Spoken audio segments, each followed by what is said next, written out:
If you planted perennials this spring and they're already looking tired, leggy, or just gone, that's not your fault. That's the nursery's fault. Big box garden centers sell you plants bred for how they look in a pot in April, not for how they perform in your yard in year 3. August is when the real gardeners quietly plant the stuff that actually spreads, comes back every year, and fills your yard instead of disappearing after one season. Today, I'm covering 9 perennials you can put in the ground this month that will fill in your beds fast. And I mean fast. Stick around, because number 4 is the plant my own grandmother swore by, and almost nobody sells anymore. Number 6 is a ground cover that outperforms the recommended variety at every single garden center in the country. And the last plant on this list isn't just fast spreading, it's the one plant on here that people tell me years later reminds them of someone they've lost. We'll get there. Let's start the list. Number 1 is Obedient Plant, Physostasia virginiana, hardy zones 4 through 9, and it makes the list because everyone treats it like a problem instead of a solution. Bloom window runs mid-August into September, with spikes of soft pink to lavender white flowers that look almost like little snapdragons stacked on a wand. Here's the insider mechanic. Garden centers barely stock it because it spreads by rhizome, and rhizomatous plants don't sell well in small pots. They don't look impressive on a shelf. But that same spreading habit is exactly what you want for a bare August bed. Plant divisions 12 to 18 inches apart, water them in deep the first 2 weeks, then leave them alone. Here's what nobody tells you. It doesn't bloom much its first year. By year 3, you'll have a 4-foot-wide colony that needs 0 irrigation and blooms for 6 straight weeks. I put 3 divisions in my own side yard back in 2019, and by 2022, I was pulling out extras to give to neighbors. Number 2 is Creeping Jenny, Lysimachia nummularia, zones 3 through 9. And this one makes the list because most people only ever see it crammed into a hanging basket dying by July. That's not what it wants. Left in the ground, it forms a chartreuse gold carpet that catches light differently than almost anything else in a perennial bed. The insider trick here is planting it in part shade instead of full sun like the tag suggests. Full sun scorches it. Part shade lets that gold color actually hold through August heat. Plant it shallow, barely covering the roots, spaced 8 inches apart along a border edge or under taller perennials. The payoff? By year 2, it's knitted itself into a living mulch that shades out weeds completely. And by year 5, you'll be dividing it to fill in everywhere else in the yard for free. That's 2 down, 7 to go. And the next section gets even better. Number 3 is Black-Eyed Susan, Rudbeckia fulgida Goldsturm, zones 3 through 9, and it makes this list for a reason most people get backwards. Everybody already owns the straight species version, and it's fine, but Goldsturm is the cultivar plant breeders actually selected for tighter branching and better rebloom, and most nurseries still shelve it right next to the plain version at the same price. Bloom window is late July through September with that classic gold-orange petal wrapped around a chocolate-brown center, but Goldsturm holds its color deeper into fall instead of fading to a washed-out yellow. The insider mechanic, this cultivar spreads by both seed and rhizome, so you get fast coverage 2 ways at once. Plant it 18 inches apart and cut it back hard to 4 inches in late February, not fall. Leaving the seed heads up all winter feeds finches and gives you a second wave of volunteer seedlings every spring. Here's the mistake almost everyone makes. They deadhead it in September thinking it's tidier. That single habit cuts your following year's spread by half. Leave the seed heads. By year 4, one $3 perennial can fill an entire 10-foot bed on its own. Now, if you're the kind of person who wants a full season-by-season planting calendar instead of hunting for it one video at a time, that's genuinely the reason I keep this channel going. I put out exactly these kinds of guides every single week, and subscribing just means you don't have to go searching for the September and October follow-ups when they drop. Number 4 is the plant I mentioned at the top, creeping phlox. Phlox subulata, zones 3 through 9. And yes, this is the one my grandmother grew along her front walkway back in the 1970s, before groundcover was even a marketing term. It's fallen out of fashion because it only blooms once, hard, in April, but almost nobody realizes August is actually the best planting window for it, not spring, because the roots establish through cool fall soil without the stress of blooming at the same time. Color is a carpet of magenta, lavender, or white, so dense you can't see a single leaf underneath it during peak bloom. The insider mechanic? Buy it in gallon pots now in August, not in 4-inch pots in April when everyone else does. You'll get twice the root mass for barely more money. Space plants 12 inches apart on a slope or wall edge where drainage is sharp. It hates wet feet more than almost anything on this list. The payoff compounds hard. By year 7, what started as 6 small plants becomes an unbroken sheet of color that needs no mulch, no weeding, and no irrigation at all.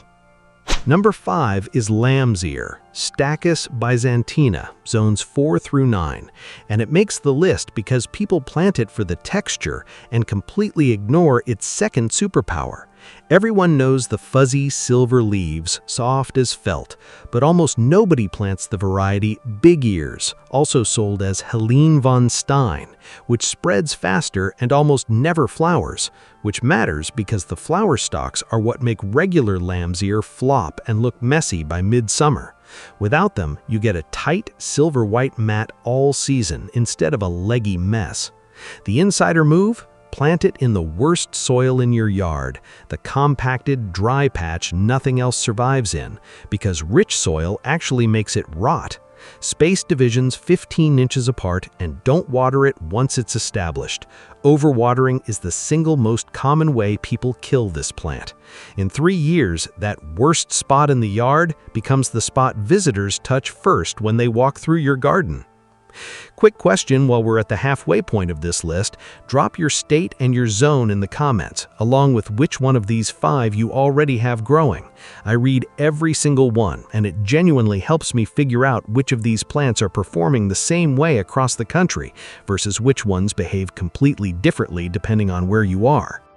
We've still got 4 plants left. And the back half of this list gets more surprising, not less, including a ground cover that beats the recommended variety at every garden center, and the final plant on the list, which isn't just fast spreading, it's the one that people tell me years later still reminds them of somebody. Number 6 is the ground cover I promised, Ajuga, or bugleweed, Ajuga reptans, zones 3 through 9.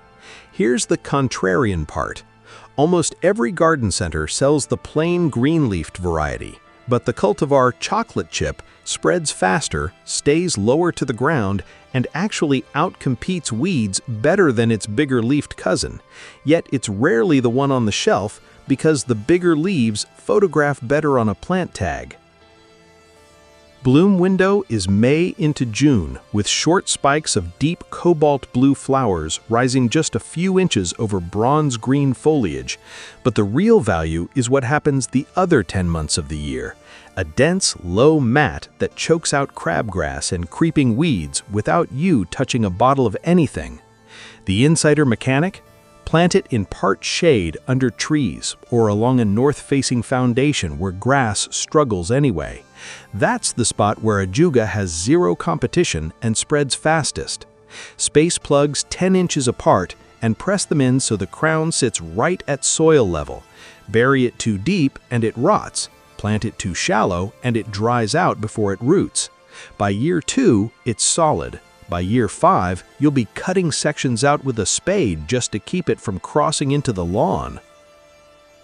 Number 7 is Lily of the Valley, Convallaria malalis, zones 2 through 9. And I'll be honest, this one makes gardeners nervous because they've heard it's too aggressive. That reputation is exactly why it belongs on this list. Bloom window is a tight 2 weeks in May. Small, white, bell-shaped flowers with a fragrance so strong it can fill an entire shaded side yard on a still morning. But the real reason it earns a spot here is what it does under deep shade, where almost nothing else will spread at all. The insider mechanic? Everybody plants it in dappled shade because that's what the tag recommends, but it actually tolerates near total shade under mature trees better than hostas do, and with none of the slug damage. Plant the pips, the little pointed root divisions, 2 inches deep and 6 inches apart in that dead zone under your biggest tree where grass has already given up. Here's the mistake almost everyone makes. They plant it near a patio or walkway, expecting a tidy little clump. It isn't a clump plant.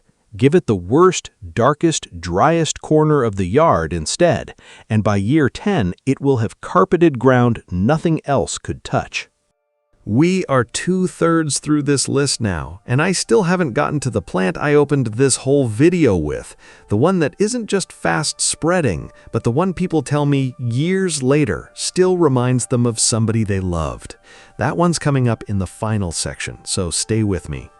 Before we get there, if you know somebody who inherited an overgrown yard or someone who just moved into a house with bare dirt beds and no idea where to start, this is the video to send them. These 9 plants alone can fill an entire property in 3 to 5 years without a single trip back to the nursery, and that's the kind of thing worth sharing rather than explaining twice. Number 8 is Siberian iris. Iris sibirica, zones 3 through 9, and this is where the list starts to shift from fills a bed to something with real weight behind it. Bloom window is late May into June with blue-violet, wine purple, or soft yellow flowers held on thin, wiry stems above grass-like foliage that stays attractive all season, not just during bloom. The insider mechanic most people never learn. Unlike bearded iris, Siberian iris almost never needs dividing for borer damage or rot, which is exactly why it quietly outlasts every other iris in old farmhouse gardens across the country. Garden centers push the flashier bearded types because they bloom bigger in the first year and sell faster, but bearded iris need dividing every 3 to 4 years just to survive, while Siberian iris can sit undisturbed for 2 decades and only get better. Plant the rhizomes just barely under the soil surface, never more than an inch deep, spaced 18 inches apart in a spot with consistent moisture. The stakes here are different from everything else on this list. This isn't a plant you're managing for 5 years. It's a plant you plant once and your kids inherit the clump. And that brings us to number 9, the plant I opened this video with. Peony, Peonia lactiflora, zones 3 through 8. And if you've ever wondered why the peonies at an old farmhouse or an abandoned homestead are still blooming 40, 50, 60 years after everyone who planted them is gone, this is why it closes the list. Bloom window is a short, spectacular 2 to 3 weeks in late May, with blooms in blush pink, deep magenta, or pure white, often carrying a fragrance closer to citrus or rose depending on the variety, dense enough that a single stem can fill a room. The insider mechanic almost nobody tells you, peonies fail for most people not because of soil or sun, but because they're planted too deep. The eyes, those small pink buds on the root, need to sit no more than 2 inches below the soil surface, where the plant will grow lush green foliage for years and simply refuse to flower. Plant the roots this month in August while the soil is still warm enough for roots to establish before frost, spaced 3 feet apart to account for the size they'll reach, because they will reach it. Here's the part that matters more than any other plant on this list. Peonies don't perform for you. They perform for whoever tends that ground next. The clump you plant this August at 2 feet wide will be 6 feet wide in 20 years, and it will very likely still be blooming long after the reason you planted it has become a memory instead of a person. That's the full 9, from obedient plant quietly filling in your first bare bed, all the way to a peony that outlives everyone who ever admired it. My grandmother's creeping phlox is still blooming along that same walkway every April on a property that isn't even in our family anymore. Somebody else waters it now, and they have no idea what it means to somebody. If you've got a plant like that in your own yard, something still blooming years after the person who planted it, I'd genuinely like to hear about it in the comments, along with your zone.